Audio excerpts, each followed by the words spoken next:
tentang budaya positif ya.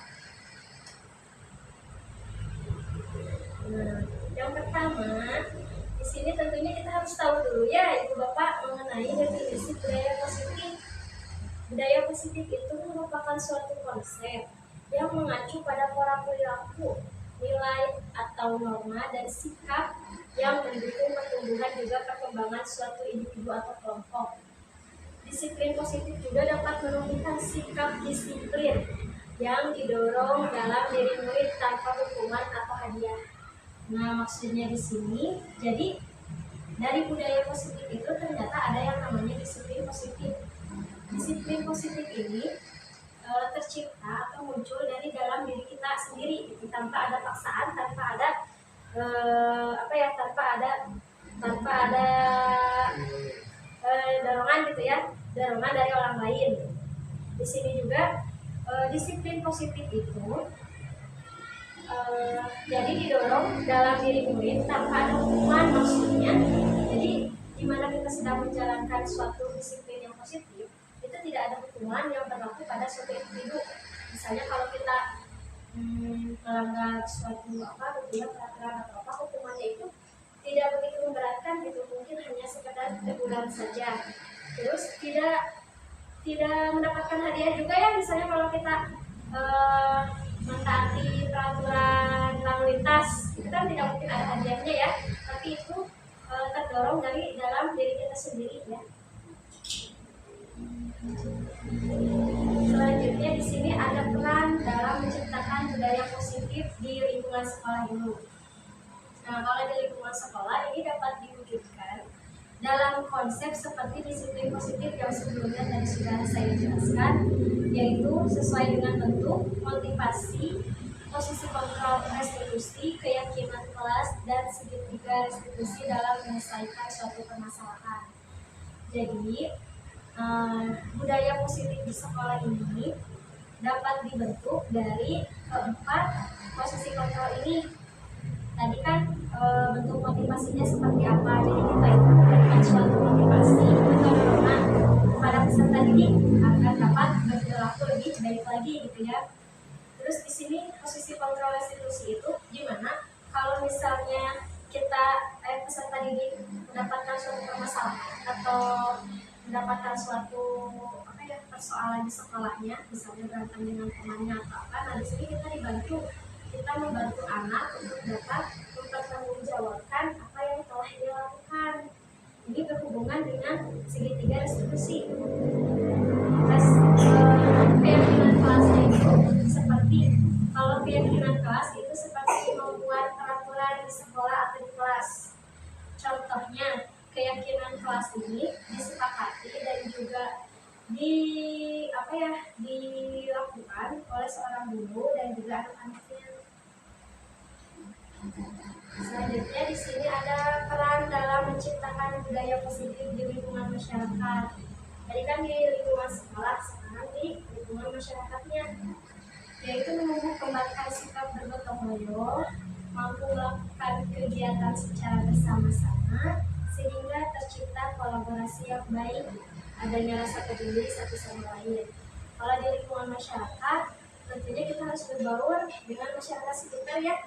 Kebanyakan gitu ya anak-anak zaman sekarang, di zaman sekarang itu anak-anak lebih mengedepankan individualisme. Jadi dia itu lebih sering ke gadget ya. Jarang sekali itu anak-anak zaman sekarang suka berkomunikasi misalnya atau berkolaborasi dengan ketua RW mengenai kegiatan atau mau ada acara gotong royong atau kegiatan apa seperti itu ya. Nah, selanjutnya di sini ada tujuan disiplin positif. Yang pertama itu menanamkan motivasi kepada murid agar dapat menghargai diri sendiri dan orang lain. Yang kedua, membimbing murid agar dapat berperilaku baik. Ketiga, agar dapat bertanggung jawab atas tindakan yang sudah diperbuat. Keempat, membantu pilihan yang bijaksana terhadap dirinya sendiri dan orang lain. Kelima, menghargai diri sendiri dengan nilai-nilai yang dipercaya. Nah, maksudnya menghargai diri sendiri dengan nilai-nilai yang dipercaya itu tentunya setiap orang memiliki percaya bahwa dalam diri itu, oh iya ya, saya kok percaya bahwa anu seperti itu ya. Berbeda dengan keyakinan orang. Nah, di sini adalah salah satu tujuan dari disiplin positif tersebut. Nah, selanjutnya timbullah pertanyaan, mengapa kita harus menerapkan disiplin positif di sekolah? Nah, karena kalau kita menerapkan disiplin positif di sekolah, itu akan menjadi salah satu faktor yang dapat membantu siswa meraih prestasi dalam belajar dan membentukkan karakter yang baik. Begitu pula sebaliknya, siswa yang memiliki disiplin diri yang rendah itu akan mencapai hasil belajar yang kurang optimal dan karakter yang kurang baik. Mungkin ini seperti penanaman di usia dini gitu ya. Misalnya kita itu sebagai pelajar atau pendidik hendaknya mengikuti konsep pemikiran Ki Hajar Dewantara bahwa kita sebagai pendidik itu harus menuntun siswa-siswanya ke arah yang lebih baik lagi dan berperilaku baik lagi gitu dari yang sebelum-sebelumnya. Karena generasi anak atau peserta didik sekarang itu nantinya akan menjadi generasi di masa depan gitu. Lalu mengapa kita harus menerapkan disiplin positif di lingkungan masyarakat? Nah, salah satunya membantu individu atau kelompok dalam mencapai tujuan mereka, baik dalam hal pendidikan, pekerjaan, hubungan sosial, maupun dalam kehidupan sehari-hari. Tentunya dalam pendidikan kan kita belajar ya dari TK misalnya 1 tahun, dari SD 6 tahun, SMP 3 tahun dan selanjutnya. Dan dari situ tentunya kita juga belajar oleh guru kita bagaimana sih menerapkan disiplin yang baik, waktu yang baik. Nah, selanjutnya di dunia pekerjaan juga sama. Ternyata baik itu di lingkungan masyarakat, di dunia pekerjaan, kita juga harus menerapkan disiplin positif. Seperti bagaimana sih berperilaku ke atasan kita. Nah, kayak gitu ya. Selanjutnya di sini ada upaya perubahan paradigma belajar sebagai perubahan hal dasar dari sebuah sikap atau peranan yang harus dimiliki untuk mewujudkan perubahan ke arah yang lebih baik. Kalau di sini lebih ke apa ya? Jadi perubahan paradigma belajar ini bagaimana sih pola pikir kita untuk merubah paradigma belajar kita agar dapat lebih baik lagi dari yang sebelumnya. Perubahan mendasar dalam cara kita memandang dan melaksanakan proses pembelajaran. Hal ini bertujuan agar perubahan paradigma belajar ini untuk kemajuan dan pertumbuhan individu atau kelompok. Nah, mungkin sampai sini dulu. Ada yang belum dipahami atau terlalu kecepatan? Terlalu kecepatan ya. Jadi lanjut ya. Di sini kita mempunyai kebutuhan dasar manusia. Tentunya setiap orang pasti sudah tahu. Seluruh tindakan manusia memiliki tujuan tertentu. Tentunya beda-beda juga tujuannya. Semua yang kita lakukan adalah usaha terbaik kita untuk mendapatkan apa yang kita inginkan. Ada 5 kebutuhan dasar manusia. Yang pertama, bertahan hidup. Nah, kenapa manusia itu punya kebutuhan dasar bertahan hidup? Ada yang bisa menjelaskan? Kenapa harus bertahan hidup gitu? Kita kan punya kebutuhan dasar nih. Nah, contohnya bertahan hidup untuk apa? Contohnya untuk kita memenuhi kebutuhan kita yang lainnya.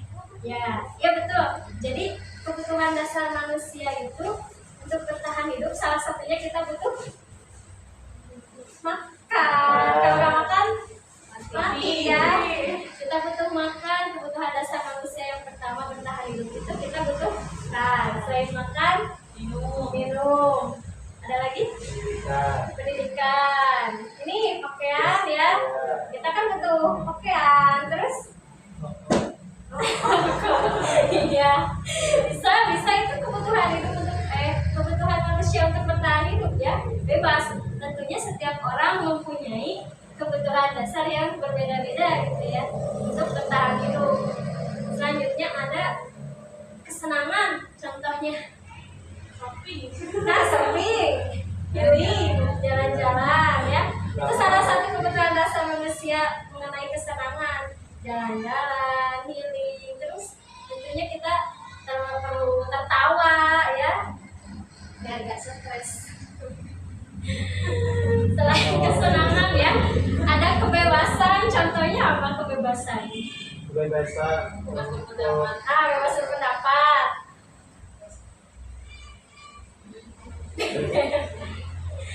Bebas apa lagi nih kira-kira kebutuhannya? Bebas berpendapat, bebas menentukan pilihan. Ya, pilihan banyak kan ya, bebas menentukan pilihan pasangan, pilihan hidup, apa banyak ya. Terus ada kebutuhan kasih sayang dan rasa diterima. Contohnya Jatuh cinta. jatuh cinta, ya benar, jatuh cinta. Terus menghargai. ya menghargai, misalnya kita yang masih ada orang tuanya, kita juga perlu ada rasa diterimanya gitu, terus ada kasih sayangnya dari orang tua. Selanjutnya ada penguasaan. Ada yang tahu? Kebutuhan dasar manusia mengenai penguasaan. Naik jabatan. Ya, naik jabatan itu kalau penguasaan itu dilihatnya dari kualitas diri ya. Misalnya kita pasti tahu dong kelebihan kita itu apa. Ya. Kita tuh cocoknya di mana, kita tuh skillnya di mana. Nah, di situ termasuk ke dalam kebutuhan manusia berupa penguasaan seperti naik jabatan. Terus kita saya mah keahliannya di bidang ini. Nah, itu termasuk ke dalam kebutuhan manusia penguasaan. Mau ya? Kecepatan nggak? Selanjutnya ada teori kontrol. Teori kontrol di sini menurut Dr. William Glasser menyatakan bahwa teori kontrol adalah mengenai pilihan. Murid mempunyai peran aktif untuk dapat mengontrol dirinya sendiri karena setiap orang mempunyai gambaran yang berbeda-beda dan hanya diri sendirilah yang dapat mengendalikannya. Tentunya tidak hanya ke murid ya, kita sebagai satu individu mempunyai teori kontrol sendiri, karena kita ini mempunyai gambaran yang berbeda-beda, dan kalau misalnya ada suatu permasalahan hanya kita yang bisa mengendalikannya sendiri gitu. Nah, selanjutnya ada 5 posisi kontrol yang dapat diterapkan. Ini biasanya berhubungan kalau di sekolah ya. Kalau di sekolah ada yang sebagai penghukum, membuat rasa bersalah teman, pemantau, dan juga manajer. Kira-kira nanti ibu dan bapak di sini lebih cenderung ke posisi kontrol yang mana kalau lagi mengajar di sekolah? Lebih kemana?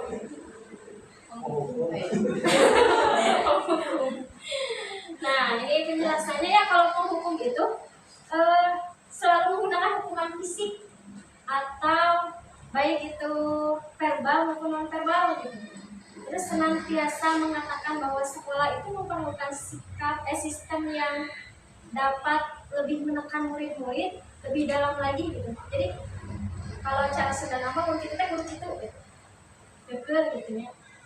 Hasil yang didapat itu kemungkinan murid marah dan menendang atau bersifat agresif. Jadi kalau misalnya udah dimarahin, kalau misalnya udah kena hukuman fisik dari murid, mungkin hukuman fisik dari guru, mungkin murid tersebut akan merasakan tidak terima, dan nanti ke si ibu Ima galak karena hukum wae.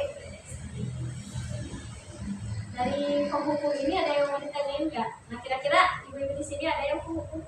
Sebagai penghukum, Kadang penghukum, kadang enggak. ada nggak? Ada penghukum, ada enggak ya? Terus di Tergantung sini kesalahan. tergantung ya, Situasi. tergantung situasi. Nah, terus selanjutnya ada pembuat merasa bersalah. Pada posisi ini biasanya guru akan bersuara lebih lembut. Membuat rasa bersalah akan menggunakan keheningan yang membuat orang lain merasa tidak nyaman. Bersalah atau rendah diri, murid mengecewakan, murid akan merasa bersalah bersalah telah mengecewakan ibu atau bapak gurunya. Murid akan merasa menjadi orang yang gagal dan tidak sanggup membahagiakan orang lain.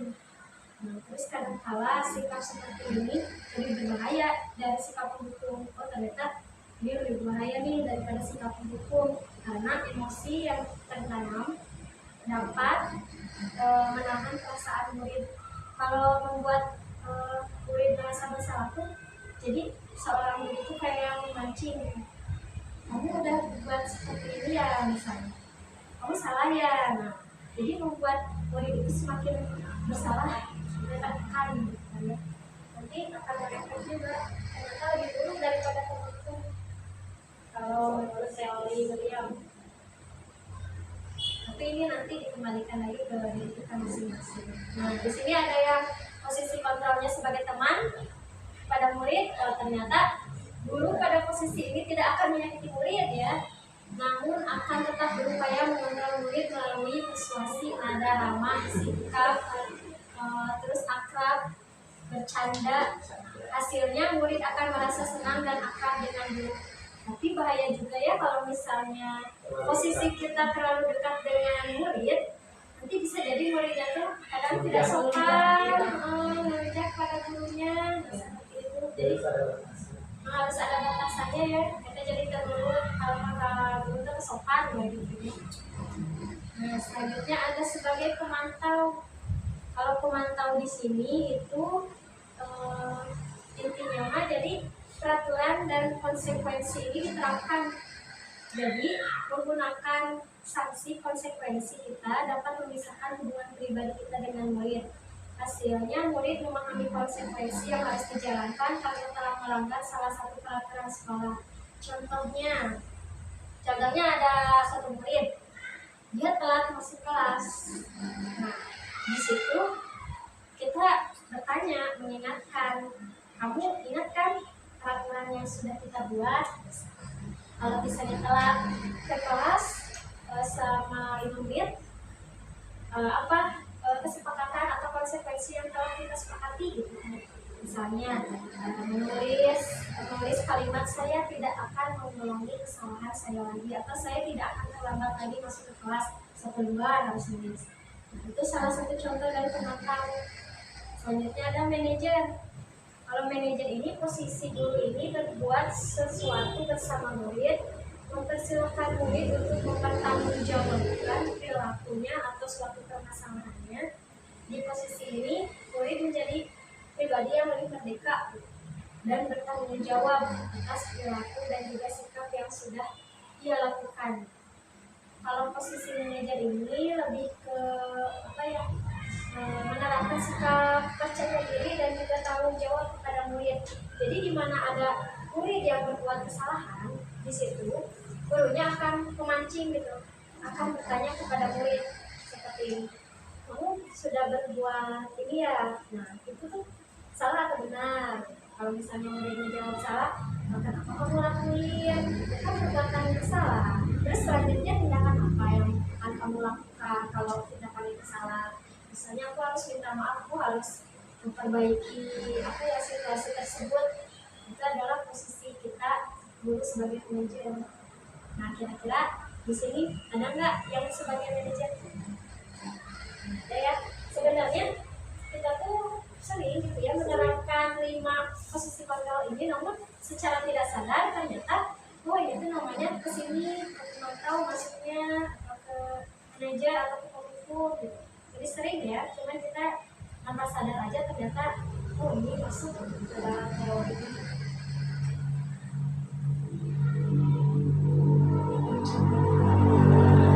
Selanjutnya ada keyakinan kelas. Keyakinan kelas di sini merupakan nilai-nilai kebajikan yang disepakati secara tersirat atau tersurat. Keyakinan kelas dibuat secara bersama-sama antara murid dan guru. Keyakinan kelas juga bersifat abstrak daripada peraturan yang lebih rinci dan konkret. Jadi apa sih bedanya keyakinan kelas sama peraturan kelas? Contohnya kan di sini, misalnya ada sebuah kalimat negatif, jangan berlari di kelas atau koridor.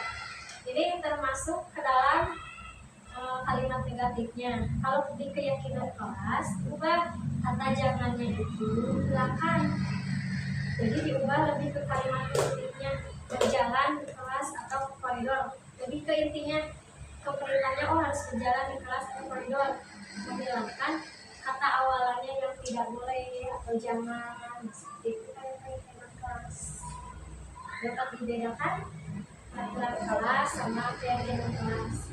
Peraturan kelas juga sama, dibuatnya bareng-bareng antara murid dan murid. Keyakinan kelas juga sama. Mungkin ini lebih ke mana gitu. Intinya fokusnya gitu ya. Harus seperti apa gitu.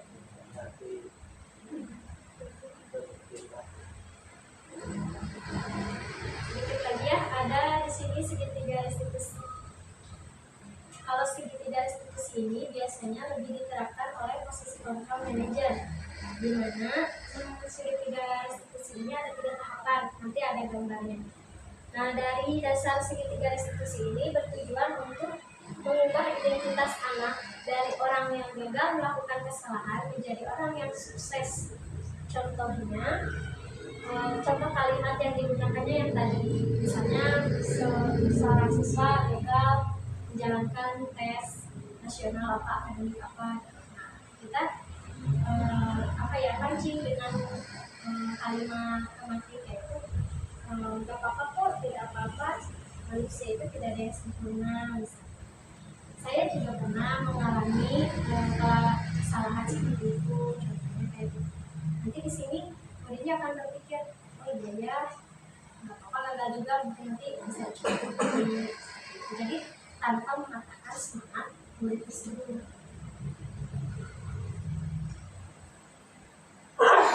Ini ada gambaran segitiga restitusi. Kita masuknya ke sini dulu. Misalnya seorang siswa validasi tindakan yang salah. Nah, seorang siswa itu membuat kesalahan. Kita pancing dengan pertanyaan tematik, misalnya gini, kamu tentu punya masalah. Kamu tentu punya alasan mengapa melakukan seperti itu. Misalnya untuk kesenangan lah. Misalnya ada 2 anak, dia saling mengejek atau gimana. Gurunya bertanya, kamu tentu punya alasan mengapa melakukan hal seperti itu. Mungkin dia bilangnya, senang bu kalau misalnya ngejek dia masuk ke bahaya nangis gitu kan ya. Nah dari situ anaknya mungkin akan menjawab seperti itu. Terus adakah cara yang lebih efektif untuk mendapatkan apa yang kamu butuhkan? Nah kira-kira selain mengejek, ada nggak cara yang lebih positif agar kamu merasa senang, agar kamu merasa puas? Misalnya digantikan bermain bola atau apa gitu. Nah dari situ kita alihkanlah perhatiannya dari kegiatan-kegiatan atau perilaku yang negatif. Selanjutnya dulu di sini menanyakan keyakinannya, kan dia sudah mengejek tuh. Terus kita tanya lagi, keyakinan kelas apa yang telah kita sepakati? Misalnya kalau di kelas tuh tidak boleh saling mengejek kan? Kamu ingin menjadi orang seperti apa? Misalnya kalau misalnya kita sudah berbuat kesalahan, apa yang akan kamu lakukan? Nah, nanti di sini jatuhnya ke menstabilkan identitas. Setiap orang itu pasti melakukan kesalahan.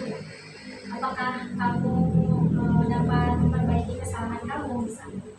Terus dari situ mungkin anaknya akan menjawab, oh iya aku nggak boleh saling mengejek ya. Tapi kan itu menyenangkan. Ya nggak apa-apa.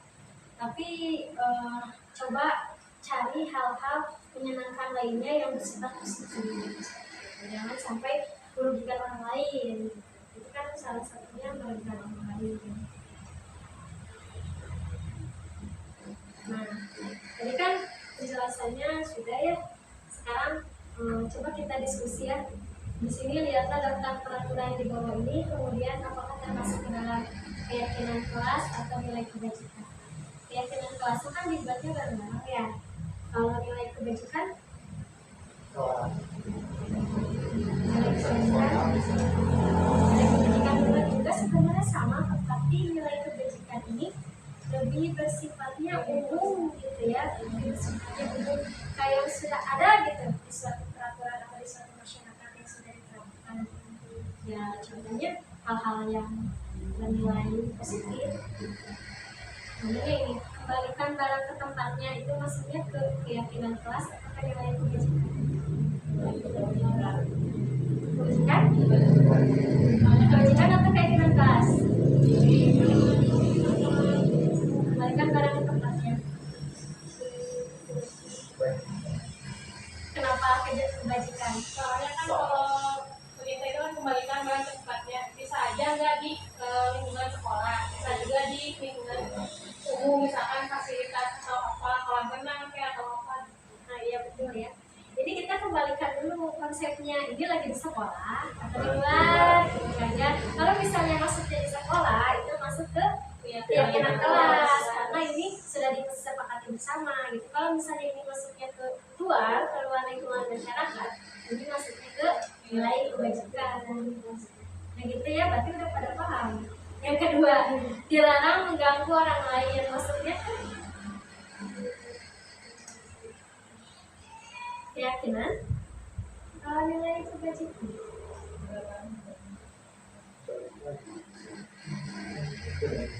Tadi ingat kalau misalnya keyakinan nggak ada apa gitu.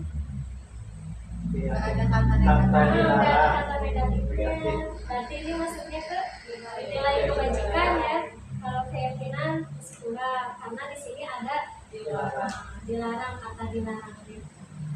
Hadir di sekolah 15 menit sebelum pembelajaran dimulai. Kelas ya jelas banget itu.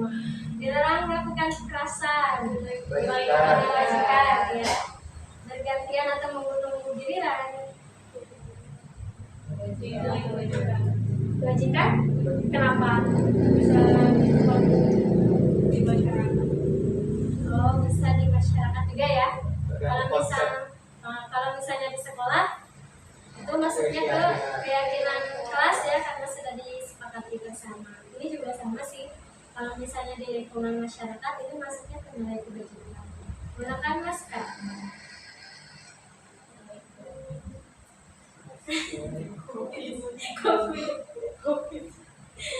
Gunakan masker.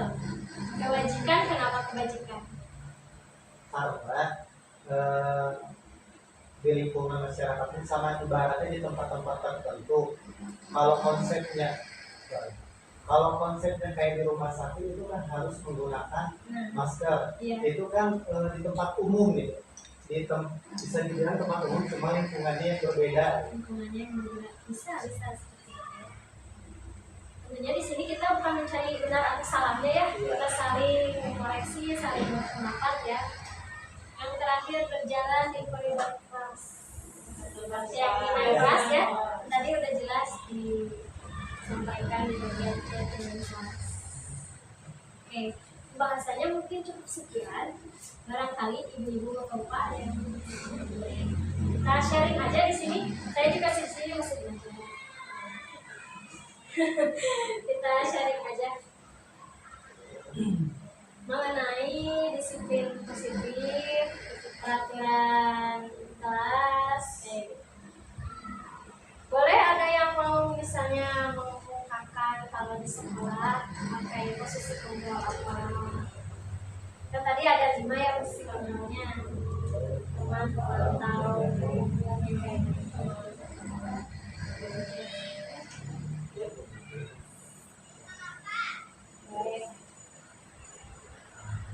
Barangkali di sini ada yang posisi kontrolnya sebagai pemukul, sering ya, tapi tergantung situasi juga ya. Tapi kalau misalnya kita sebagai pemukul gitu ya, sebagai protes gak sama orang tua. Misalnya melaporkan dan anaknya bilang, mama aku teh tadi saya guru pak guru suka kan ya sekarang mah anak sekarang mah suka dikit-dikit laporan. Kalau aku belum pernah sih, cuma di sekolah ada kepala sekolahnya yang udah bingung. Iya benar. Namanya gimana Bu Intan? Iya, jadi kan peraturan kan sekolahnya itu berbasis pesantren ya. Nah, peraturan sekolah dengan pesantren itu berbeda. Kalau guru itu tidak memakai kekerasan, tapi kalau pesantren itu memakai kekerasan fisik ya, seperti ditampar, terus dibotakin, ya, itunya rambutnya, terus suruh ini ke selokan gitu, dimandiin pakai air apa selokan dia kayak gitu kan, itu di pesantren kan biasa ya. Nah kebetulan kepala sekolahnya tuh merangkap sebagai dewan di pesantren juga. Nah, jadi siswanya berbuat kesalahan di sekolah itu dihukum juga di pesantren. Tapi kalau sama guru mah nggak ada kekerasan fisiknya ya. Enggak, tapi guru nggak berani, cuman yang dari pihak pesantren yang berani. Ketahuan ngerokok misalnya ya di warung atau di mana tuh ditampar, nah, terus si anaknya laporan ke orang tuanya datang ke sekolah, langsung itu ke kepala sekolahnya mendatangkan polisi segala macam kayak gitu bersamaan. Rata-rata kalau misalnya sekolah berbasis pesantren itu antara guru sama guru di sekolah sama guru di pesantren itu beda ya. Jadi perilaku juga jauh berbeda gitu ya. Kalau misalnya sama guru mah jadi umur kecil gitu ya berarti terus pandai kalau guru di sekolah mah gitu, tapi kalau guru di pesantren mah benar-benar takut. Iya, sempat sujud. Ada yang pernah lihat gak sih kasus kayak gitu? Kalau saya emang pernah ya, kebetulan bareng gitu ya ngajar di sekolah berbasis pesantren. Jadi kalau ke guru pondoknya mah sempat saja kalau lewat aja sedikit sampai ini Ya, jalan tapi pakai lutut. jalan pakai lutut. Tapi kalau misalnya guru di sekolahnya gitu yang ngajar di sekolah umumnya cuek gitu, salah enggak apa Karena enggak mungkin gitu. aturan sama konsekuensinya berbeda. Mungkin ya. Gitu. Jadi sebenarnya kalau di sekolah itu aturannya kurang agak menekan gitu. Jadi anaknya bisa seenaknya gitu kan. Tidak ada jera. Kalau di pesantren mungkin bisa lebih gitu. Tapi padahal kita sebagai gurunya ya sudah berusaha untuk jadi nanti agak kita kan untuk peraturan harus kayak gini. Tapi tetap terhalang Selama Mungkin karena peraturan sekolah mah lebih lemah, jadi kan kalau pesantren mah konsekuensinya lebih berat, hukumannya lebih berat daripada di sekolah. saya balik lagi ke anaknya deh. Kalau misalkan anaknya memang paham peraturan terus paham cara menghargai orang lain, itu bakal seperti itu. Ada mungkin ya sebagian yang paham, ada juga yang kurang paham gitu ya. Tapi emang kebanyakan berdasarkan pengalaman kita gitu ya, kebanyakan itu anak-anaknya kan Tapi menurut aku ya pemerintah juga gitu kayaknya nggak tahu dari kondisi pesantren itu kayak gimana kondisi yang sebenarnya ya, gitu ya. sebenarnya gitu. Mereka hanya tahu peraturan di sekolah gitu kan, anak-anak di sekolah. Kalau yang di pesantren kayaknya kurang gitu. Tapi mungkin menganggap kalau di sekolah itu lebih bebas mungkin ya, karena di Ya, pesantren berekspresi. ya lebih bebas. Ya, jadi perhatiannya kurang gitu kalau ke sekolah yang berbasis pesantren itu nggak, menurut aku sih kayak kontrolnya kurang. Jadi nggak tahu peraturan itu harus kayak gimana. Nggak tahu. Terus mungkin karena ini mungkin ya kan kalau berbasis pesantren itu rata-rata itu dikelolanya oleh perseorangan di yayasan. Yayasan. Kalau untuk sekolah-sekolah kayak negeri itu kan itu udah masuk dari aturan yang tertentu dari distrik-nya gitu, harus seperti ini dan ini. Tapi kalau untuk yang berbasis pesantren itu mungkin untuk pelajaran aturan sekolahnya harus mengikuti sesuai aturan itu, tapi untuk yang di pesantren itu kan beda, dia punya aturan dan hukum yang tersendiri gitu. Jadi gitu. tapi sebenarnya itu baik nggak sih? Kan dipandang sama masyarakat, maksudnya kan di sana ada masyarakat juga. Ke guru di sekolah mah perilakunya kayak gini, gitu kan kurang sopan atau gimana. Tapi ke guru yang di pondok itu beda, benar-benar gitu. Balik lagi ke aturan dan norma yang agama. Karena kalau udah berhubungan bersangkut paut sama agama itu beda. Beda ya. Kalau udah berhubungan sama agama itu beda. Bebas santai nanti melengkap ya. Tapi rata-rata semua pesantren kayak gitu nggak sih? Ya. Kayak gitu nggak ada pengalaman nggak? Kalau saya sih baru bisa aja gitu, nggak bisa gitu. Kayak gini nih pesantren ya ternyata kalau guru yang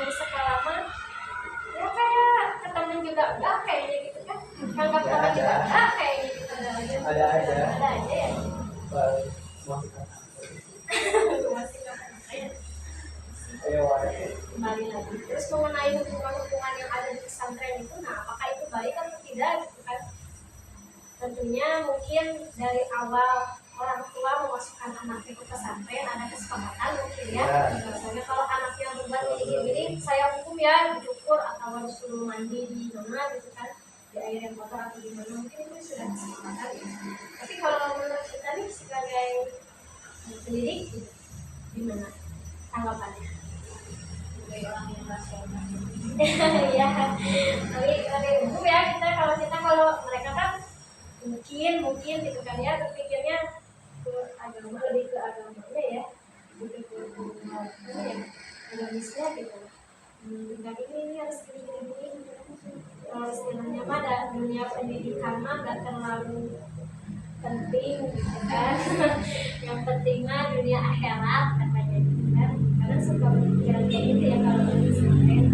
Kalau kita nih sebagai pendidik yang rata-rata gitu kan ya, belajarnya di satuan pendidikan yang umum. Nah, menurut ibu dan bapak, bagaimana ibu dan bapak mengenai hal tersebut? Kan kalau di pondok mah kata guru pondoknya ada mengajar di sekolah mas, yang penting mah formalitas ya, banyak tema ilmunya santai atau pengajian. Tidak seperti itu. Tidak, oh gimana boleh boleh. Iya, maksudnya kan tadi kalau di pondok di sekolah mah ibaratnya hanya formalitas ya. Kalau zaman sekarang ini tidak seperti itu. Kenapa? Karena antara ilmu agama dan ilmu dunia itu saling berkaitan. Seperti kan gini, contoh ya, kalau yang pernah saya baca kayak di hadis, kalau kita ingin meraih dua-duanya harus, kalau ingin meraih kita dunia harus dengan ilmunya, kalau kita ingin meraihnya akhirat harus dengan ilmunya, berarti harus meraih dua-duanya harus seimbang. Ya, karena kita hidup itu kan bermasyarakat, tetap tidak bisa disebut sebagai formalitas kalau di pendidikan, karena kita kan tadi harus punya bertahan hidup tadi salah satunya kita butuh makan, minum dan lain-lain. Caranya kita kalau mau kerja, melamar kerja itu yang dibutuhkan ilmu apa? Ilmu pendidikan kan, bukan ilmu dari agama. Nah, kalau menurut saya seperti itu gitu. Cuma kan kalau pandangan orang itu beda-beda gitu. Karena kalau kita nurut ilmu agama, ibaratnya agamanya kalau yang agamanya medok banget gitu ya. Masalah urusan kita lihat di handphone atau menggunakan handphone itu nggak boleh gitu ya. Tapi kan kalau zaman sekarang nggak bisa seperti itu, kita nggak tahu informasi apa-apa gitu kalau tanpa mengetahui dari alat itu. Nah, itu sebuah hal digitalisasi itu, berita itu dari ilmu pendidikan gitu. Salah satunya. Iya betul. Saya juga pikirnya kayak gitu ya. Mungkin semuanya di sini mungkin ya emang gitu mungkin. Tapi kalau di sana ada lagi alasannya. Kalau menurut Oh gitu. iya berdasarkan pengalaman. Paling nilai cuma kayaknya kayak gini tuh ya Bu. Kalau yang benar-benar ilmu agama mah ini kita kan hidup di dunia tuh buat balik lagi ke akhirat. Nah kita kan di dunia itu hidup itu untuk beribadah kepada Allah gitu kan. Nah mungkin pemikiran mereka itu dunia tuh nggak usah dikejar, tapi yang dikejar itu pemilik dunianya, nanti dunianya pun mengikuti untuk pemikiran mereka seperti itu. Oh bisa ya. Bisa. Ya, nah semua orang bebas berpendapat ya, kita saling aja. Ini mah ada satu permasalahan gitu kan. Kebetulan saya sama Monica kan belajar di sekolah berbasis pesantren, lebih ke keresahan sih ini. Iya, terus ternyata perilaku tata krama moralnya tuh kayak gitu beda. Dan jauh menurut aku lebih parah yang itu sih, daripada aku ngajar di sama orang anak-anak sekolah yang di umum gitu, lebih parah ngajar di itu sama perilaku santri lebih capek itu gitu daripada ngajarin yang anak-anak hanya sekolah. Karena mungkin bukan doktrin ya, jadi memang sering dikasih sesuatu apa gitu, jadi dia pemikirannya udah terdoktrin gitu. Kayaknya enggak semua sekolah berbasis pesantren seperti itu gitu. Coba yang saya tahu gitu, pernah lihat ke pesantren basis sekolah tidak seperti itu gitu. Ada itu beda kali ya. Nggak semuanya seperti itu. Nggak semuanya seperti itu. Yang pernah saya ibaratnya pernah ke sekolah ini lihat bagaimana pernah sekolah ini yang sudah pesantren kayak tidak seperti itu. Ya, semuanya. Mudah-mudahan ya itu menjadi PR kita bersama, di mana kita sebagai pendidik kita harus menuntun benar-benar peserta didiknya ke jalan yang lebih baik lagi, jalan yang lurus, perilaku yang positif. Jangan sampai nanti penerus-penerus bangsa ini dia gitu kan, jangan sampai seperti itu. Mungkin dari sini ada yang mau ditanyakan lagi terkait materi tadi. Udah nyambung ya sebenarnya, berdiskusi tentang bagaimana sih kondisi mengajar di pondok pesantren dan juga di sekolah umum. Itu dari cara aturannya, dari cara hukumannya itu udah termasuk ya ke dalam disiplin positif. Tentunya lebih jauh gitu ya. Meskipun kayak gitu ya, setiap orang yang memiliki pandangan yang berbeda-beda, persepsi yang berbeda-beda untuk mencerdaskan anak didiknya. Nah, kali ada lagi. Ibu boleh Bu? Ini mau sharing aja ya Bu. Kan tadi soal metode hukuman ya. Oh, posisi kontrol. Bagaimana Bu? Itu kan menerapkan metode belajar yang fun learning. Jadi tidak boleh ada hukuman ke anak. Nah, jadi kita menerapkannya itu sebagai posisi teman. Tapi permasalahannya kan posisi teman itu seringkali membuat si anak diri melunjak ya nyata. Nah itu ada solusi nggak gitu buat kita cuma sebagai teman tapi supaya si anak itu nggak melunjak. Soalnya nanti kita kalau ada misalkan ngejepret ya Bu, nah nanti itu misalkan ada laporan si orang tuanya, nah nanti kita kan dapat laporan ke orang tua tuh ketika laporan. Nah nanti kalau kita gak nanggapin itu bisa aja dilaporin ke bimbang pusatnya. Nah nanti kita yang kena gitu. Bawa polisi nggak? Ya pasti sih. Oh pasti. Soalnya kan ada konsekuensinya tersendiri gitu kan. Jadi kita juga bingung Bu gitu kan. Sedangkan si anak kan perilakunya beda-beda ya. Nah tetap kita dituntut untuk fun learning. Gak boleh memaksakan si anak itu gak boleh dihukum atau apa, karena kalau misalkan ada laporan ke orang tua siswa berarti kita yang gak bisa ngajarnya gitu. Itu ada solusi nggak? Bentar, kalau sistem mengajarnya di bimbing itu benar-benar anak tuh datang ke sekolah gitu ya, langsung belajar apa gimana? Iya. Oh langsung. Nah, kan soalnya kita itu dibimbang 1 jam. Tiap anak itu kan untuk kelas 5 orang gitu ya, 5 orang. Nah setiap anak itu 1 jam belajar saja, jadi belajarnya cuma 1 jam. Jadi si anak tuh langsung fokus belajar, gak boleh misalnya bermain sih boleh, cuman lebih ditekeninnya ke belajar. Kalau di saya di TK jadi ada pembiasaan awal I sama akhir, jadi anak itu tidak datang langsung belajar. Nah kalau di itu langsung kayak kelas ya, jadi guru ada anak hadir pun langsung belajar. Berarti anaknya sudah dipersiapkan dari rumah dong kayaknya. Iya. Sebelumnya ada kesepakatan tugas sama orang tuanya. Aku sih ada, cuman kan sebelum ini kita nggak pernah ada laporan. Ini mah cuman misalnya kalau terjadi kayak gitu, itu menghadapinya kayak gimana?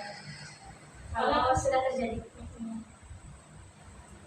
Kalau di TK sih ya, kalau menurut saya mungkin dari awalnya ada orang tua yang memasukkan anak bimbang, kita buat kesepakatan dulu. Misalnya kayak tadi ya, lebih ke konsekuensi. Di situ kita buat kesepakatan dulu, ibu benar bersedia mendaftarkan anak ke sini. Apakah ada, misalnya ditanya dulu, anaknya aktif apa nih Bu, kelebihan dan kekurangannya anak itu seperti apa, ibu seperti apa, kita analisis dulu, identitas anak seperti apa. Nah dari situ mungkin kita bisa lakukan deteksi awal. Kalau di TK ya, deteksi awal itu nanti seperti kalau di jenjang SMP SMA itu kan ada tes ya, tes kuesioner gitu kan. Kalau di TK itu deteksi dini, jadi di sana anak itu bukan berarti tes gitu ya, pakai kata hasil itu enggak, tapi di sana kita fasilitasi dengan media.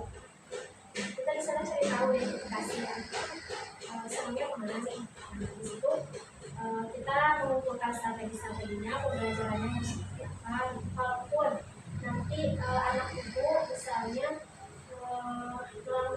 melanggar kesepakatan dari kita gitu, itu bersedia kan kalau anak itu misalnya saya marahin, saya cubit atau apa gitu. Terus itu ada kesepakatan dulu bersama orang tuanya, perjanjian dulu bersama orang tuanya, baiknya gitu kan ya. Kalau misalnya tidak ada komunikasi dulu dengan orang tua, nanti bisa jadi anak yang kita sentil itu, anak yang kita cubit itu laporan ke orang tuanya dan orang tuanya tidak terima dengan dilakukan seperti itu, sampai dilaporkan ke polisi lah, ini perlindungan hak anak atau apalah. Nah dari situ mungkin kalau menurut saya dibuat kesepakatan awal dulu. Terus kalau dihubungkan dengan teori posisi kontrol ini sebagai teman, nah di sana kita boleh sebagai teman, tapi jika batasan boleh dekat sama ibu, misalnya anak itu mau belajarnya di kemampuan dulu ya, biasanya kan ada anak yang suka manja nih, di ibu aja senang belajarnya sambil dilakukan apa-apa, boleh, tapi kita sepakati dulu 2 kali ya, atau 2 hari ya, nanti hari ketiga boleh turun ya, belajarnya sendiri mandiri. Dari situ kita ajak ngobrol lah, komunikasi dengan anaknya. Itu mungkin dari saya. Terus kalau di TK gitu ya, karena anak pas datang tidak langsung belajar, jadi anak tersebut kita lakukan pembiasaan dulu seperti apa ya, jadi sebelum belajar anak main dulu, senang dulu, peregangan lah istilahnya, mau peregangan dulu gitu kan. Nah dari situ anaknya misalnya belum fokus nih, nggak boleh kasih media pembelajaran yang lain dulu, kan itu anak bermain itu termasuk ke dalam belajar, dia kan mengeksplor gitu kan ya. Dari situ boleh dikasih fasilitas gitu.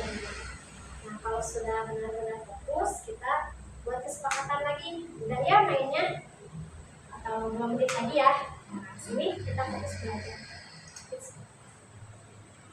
Boleh yang lain berpendapat bagaimana kalau misalnya ada kasus seperti itu, apa yang dilakukan kalau misalnya benar-benar terjadi ya, terus tidak, sebenarnya gurunya itu sudah memberikan kesepakatan kepada orang tuanya, namun orang tuanya mungkin lupa atau gak terima gitu kan ya, kembali lagi ditekankan lagi sama gurunya, ini kan saya sudah membuat kesepakatan, kalau boleh pakai tanda tangan kontak atau apa gitu kan ya, tanda tangan di atas materai gitu, kalau udah bersedia itu kan masukkan anaknya ke sini, melakukan apapun itu udah harus terima, kayak gitu boleh.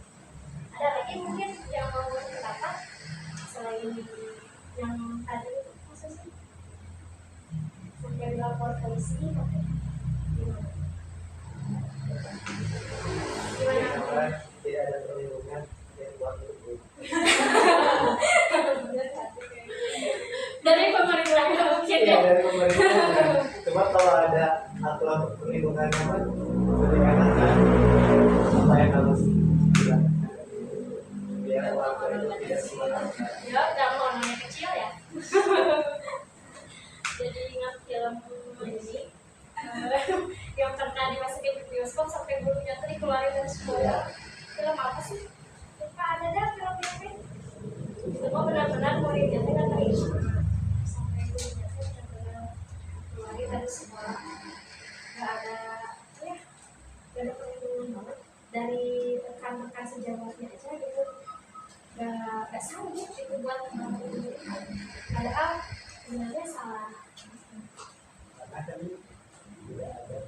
Perlindungan kuat, perlindungan khusus ya. kalau orang yang kerja di perusahaan kan ada undang-undang perlindungannya, haknya sebagai apa? Kayaknya ini harus dipikirkan dulu ya.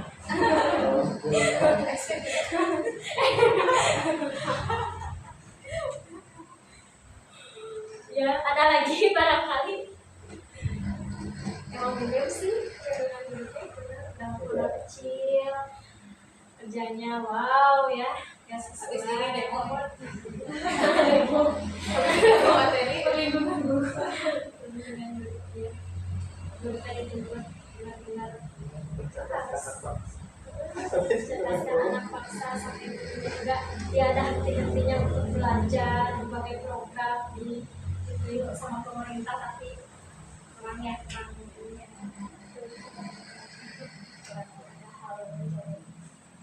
ada lagi terkait pembahasan yang sedang kita pas secara bersama-sama. Mungkin dicukupkan sekian ya, karena waktu sudah jam masih banyak ya waktu. Jalan deh. dari 5 posisi kontrol ini yang ideal tuh harusnya seperti apa? Oh ya, kalau menurut dokter Gegam yang tadi ya, yang idealnya itu 5 posisi kontrol itu sebagai manajer. Yang ini, lewat ini, dimana kalau kita sebagai manajer ini, kita ini dapat mendisiplinkan anak lebih mereka lagi. Jadi anak itu dituntut untuk dapat bertanggung jawab, dapat mengerti usahanya sendiri sampai ke solusinya harus seperti apa. Contohnya kan kebetulan nih, saya waktu itu ada anak yang berbuat salah. Di situ saya ajak ngobrol. Sebenarnya nggak terlalu berat ya kalau masalah permasalahan di TK, cuma numpahin susu ke lantai. Cuma numpahin susu ke lantai gitu kan. Tapi kan itu udah melanggar keyakinan kelas. Kalau misalnya kayak gitu kan nggak boleh dibenerin, harus diperbaiki ya. Nah saya tuh gini, susunya tuh sampai kemana-mana. Biasanya kan kalau anak TK guru yang benerin karena di sini dituntutnya buat mandiri. Jadi saya tanya lah, itu kenapa susunya tumpah? Katanya disenggol sama temennya. Nah, saya juga belum terlalu ini sih masalahnya kayak gitu.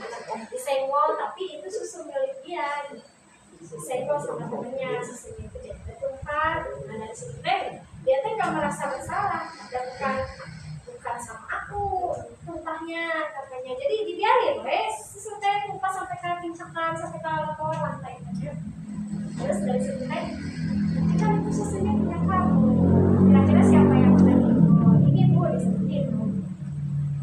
Diajaklah si anak yang udah tinggal teh, kamu benar-benar tinggal susunya dia. Iya nggak sengaja bu. Kalau seperti itu, kenapa nggak ada yang mau benerin susunya gitu? Susu yang tumpah itu sampai ke lantainya kotor, gitu kan udah keinjek-injek, udah cepat banyak semut gitu kan di situ. Nah dari situ mereka mungkin berpikir, iya ya bu salah, coba dari tadi cina di pel aku tadi elak, sampai bilang gitu anaknya, sampai bisa anaknya nyampe mikirnya ke situ gitu. Coba kalau nggak dari tadi saya elak katanya gitu, dari tadi saya ambil tisu mau cina aku sirup sama anaknya. Nah ternyata baru dikasih pertanyaan otomatis seperti itu, anaknya udah bisa jawab gitu. Anaknya udah bersikap mandiri karena jawab ya karena dari di situ masuk ke posisi kontrol manajer.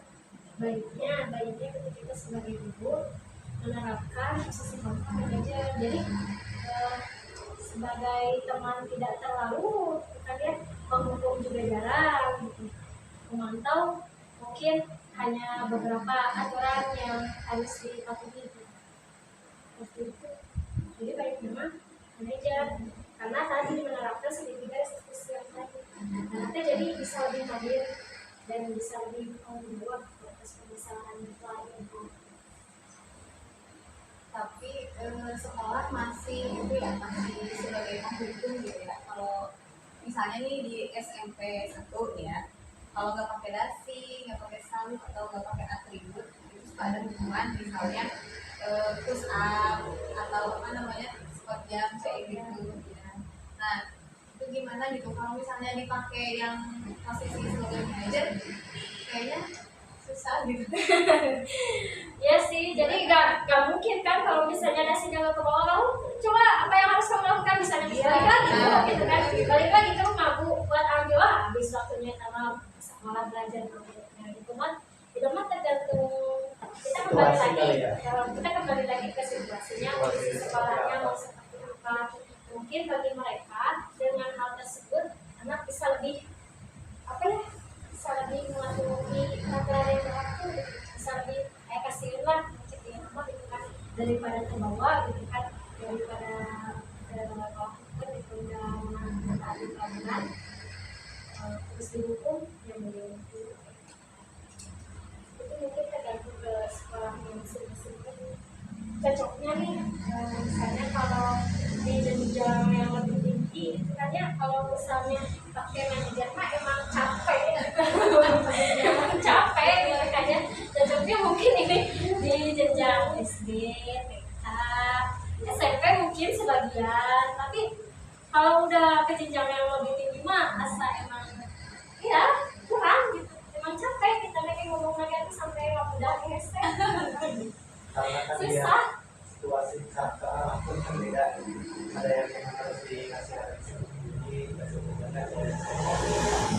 Ya terus kan usianya juga usianya juga berbeda kan.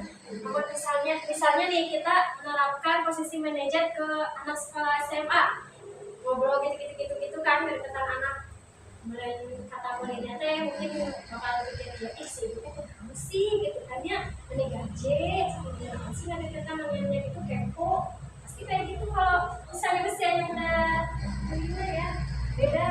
kadang SD sama Oh, kadang SD juga sama sama apa ya secara anak karena kan mungkin udah dunia psikologi kali ya, karena sering lihatnya nggak tahu lah, jadi ya banyaknya lihat sosmed atau apa, pikirannya udah bisa anak itu pikirannya udah dewasa, jadi nggak sesuai dengan usia. jadi pengen lagi dong ya kita sebagai pendidik bagaimana cara menerapkan posisi kontrol kepada murid ya. Tergantung ilmunya sih kita bisa aja kok menerapkan posisi kontrol sebagai murid ya, itu kan buat kebaikan anak itu juga, kebaikan sikap dan kondisi dan situasi ya. Kalau posisi kontrol udah ya jadi udah ya masih ada Ya, 5 menit lagi. Saya aja ya. Bagaimana tanggapan ibu terkait konten-konten dulu yang diperlihatkan sebagai teman di menggunakan anak murid. Kan banyak tuh sekarang di TikTok, di konten, jadi udah kayak mesti banget sama. Iya, sampai misalkan hari Minggu nonton bareng. Nah, itu gimana tanggapan bareng ya. Kalau menurut saya apa ya, kembali lagi ke tadi, mungkin ada batasannya, ada situasi di mana kita itu harus menerapkan posisi kontrol sebagai teman. Misalnya ketika anak itu atau murid itu sedang ada masalah keluarga, nah kita bisa mendekatinya sebagai posisi teman. Tapi beda lagi kalau misalnya terhubung di sosial media kayak TikTok kayak gitu ya, main bareng, nonton bareng, TikTokan bareng. Sebenarnya kalau menurut saya gitu ya, tanggapan saya itu tuh menjadi suatu kecemburuan sesama. Ya, antara baik itu di lingkungan masyarakat atau di lingkungan sekolah. Kan tentunya yang lihat bukan hanya masyarakat, teman-teman sejawatnya, teman-teman gurunya pasti lihat, nah si bapak Ilma gitu kan deket dari jeung murid gitu kan. Ari ka abdi mah dari muridnya gigi-gigi beda jeung si bapak Ilma, kan itu merepek kecemburuan sosial. Menurut saya sih itu kurang dukung ya, karena dari situ juga murid juga akan bersikap segan kepada kita, akan bersikap tidak sopan kepada kita, kurang menghormati kepada kita. Kan kita posisinya adalah seorang guru, bukan murid. Sebenarnya kalau guru sama murid ada batasannya, jangan sampai itu ini dekat kalau juga gini sampai nonton bareng, kita kan bareng. Itu lebih berlebihan sih menurut saya juga, benar berlebihan. Soalnya kan jadi marwah dia juga ada. Iya, jadi karisma sebagai gurunya tuh nggak ada gitu kan ya, sehingga dari situ juga menjadi apa ya, menjadi jenuh lah ngisi omongan-omongan dari guru yang lain. Karena kan mungkin kalau terlalu seperti itu kan itu agak karena kan anak di sekolah itu kan ada kelas ini pasti menilai gitu. Nilai. Oh sama guru ini banget, sama guru ini kan tidak semua seorang guru itu tidak bisa seperti itu gitu. Iya. Punya aturan tersendiri, metodenya tersendiri, berbeda-beda gitu. Makanya kalau yang seperti itu ya terlalu berbeda. Nah, itu salah satunya. Terus dari situ juga dapat kecenderungan sosial di orang tua ya, misalnya kelompok A, B, C. Yang kelompok A itu gurunya itu yang dekat sama murid, suka ditekan apa, yang B mah jarang, yang C apalagi gak diperhatiin. Misalnya anaknya itu malah masuknya ke kelompok B dan C. Ibu saya pun gak mau pada protes ke kepala sekolah, pengennya sama guru yang ini. Nah, itu kan menyebabkan kecenderungan sosial. Tapi itu juga apa ya, sesuai dengan perkembangan zaman, karena sekarang mungkin zamannya TikTokan apa sering ya, dikit-dikit guru teh lagi ngajar nge-vlog, dikit-dikit lagi ngajar di videoin, di upload gitu kan. Ya cuma teman-teman kita tidak bisa menghentikan TikTok. Semakin berkembang semakin kecil. Ada lagi? Siap ya. Mungkin dicukupkan sekian ya untuk pembahasan kali ini. Terima kasih banyak ibu-ibu bapak-bapak yang sudah ikut berpartisipasi. Semoga menjadi ilmu yang bermanfaat bagi kita semua ya. Terima kasih atas waktunya. Assalamualaikum warahmatullahi wabarakatuh. Waalaikumsalam.